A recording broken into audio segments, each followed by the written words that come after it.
5 jours au Parlement. Le tour des activités menées au Palais des gouverneurs en 5 jours sur GS Communication. Samedi 1er février 2020 et l'émission 5 jours au Parlement vous ouvre une fois encore ses portes. Initiée dans le but de vous faire revivre les activités menées par le président Louis Gbahounou pour le compte de l'Assemblée nationale en 5 jours, l'émission 5 jours au Parlement n'a pas changé d'objectif.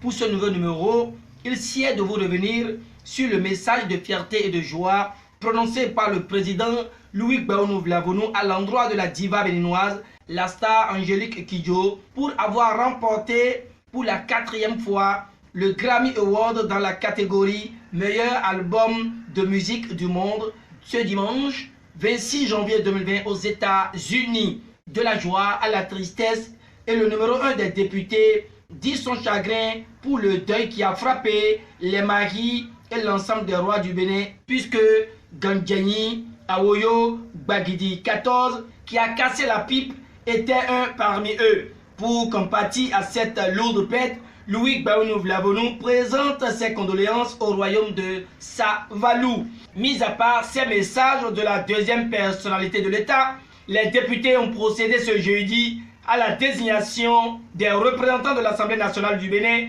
devant siéger à la Haute Cour de justice et à la 5e législature du Parlement de la Communauté économique des États de l'Afrique de l'Ouest, CEDEAO. Ainsi, la plénière a porté son choix sur le député Jonas Benametor du Bloc républicain pour siéger à la Haute Cour de justice en remplacement du collègue Benoît Degla.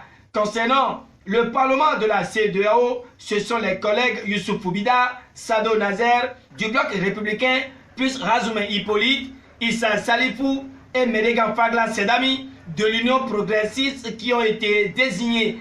Retenons pour finir que la séance plénière du jeudi 30 janvier 2020 a permis aussi d'étudier et adopter le projet de loi portant régime juridique, fiscal et douanier du projet de construction de pipeline d'exportation d'hydrocarbures Niger-Bénin. Si la journée du jeudi s'est achevée avec son lot d'occupation, signalons que celle du vendredi n'est pas restée sans action car l'ambassadeur de la Fédération de Russie en République du Bénin était au cabinet du président de l'Assemblée nationale. La participation de l'autorité parlementaire au 24e Forum international économique à Saint-Pétersbourg en Russie était au menu des échanges entre les deux personnalités. Il s'agit en effet d'un événement qui regroupe près de 20 000 personnes, dont les chefs d'État, des chefs de gouvernement, des ministres, des sénateurs,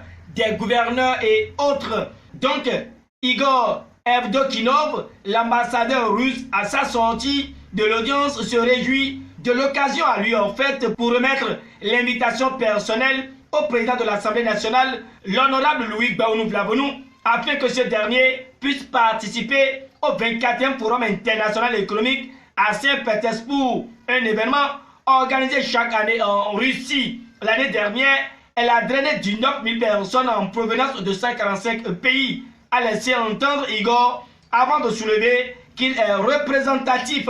C'est l'une des raisons pour laquelle l'ambassadeur souhaite que si le calendrier du président de l'Assemblée lui permet, il pourra participer à ce forum. Nous espérons que ce sera une opportunité pour booster la coopération russo-béninoise dans tous les domaines, y compris les liens entre parlementaires.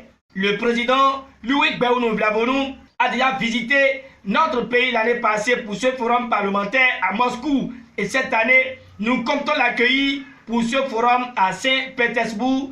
Voilà les déclarations du diplomate devant la presse.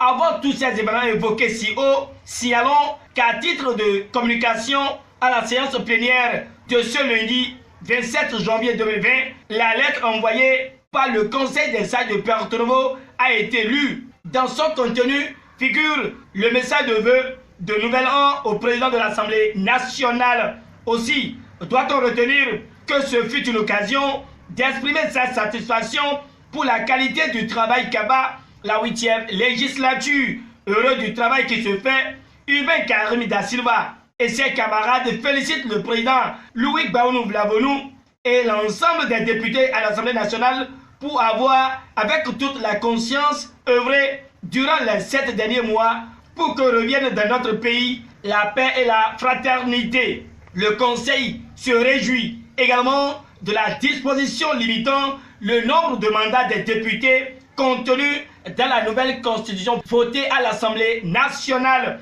Votre esprit d'abnégation et de sacrifice vous a amené à limiter à 3 le mandat des députés. Cette initiative que vous avez prise fera certainement école dans la sous-région, a laissé entendre Karim Hubert da Silva. Au regard de ce qui se dessine, le Conseil des sages de la ville de Porto-Novo dit avoir des motifs d'espérer. La paix, au-delà de toute chose, est nécessaire et constitue le premier objectif des textes qui régissent la vie légale de notre organisation. Écrit le Conseil des sages qui apporte son soutien à la 8e législature et son président. Mesdames, Messieurs, ainsi s'achève ce numéro de votre émission. Merci de l'avoir suivi. Au revoir et à samedi pour notre numéro.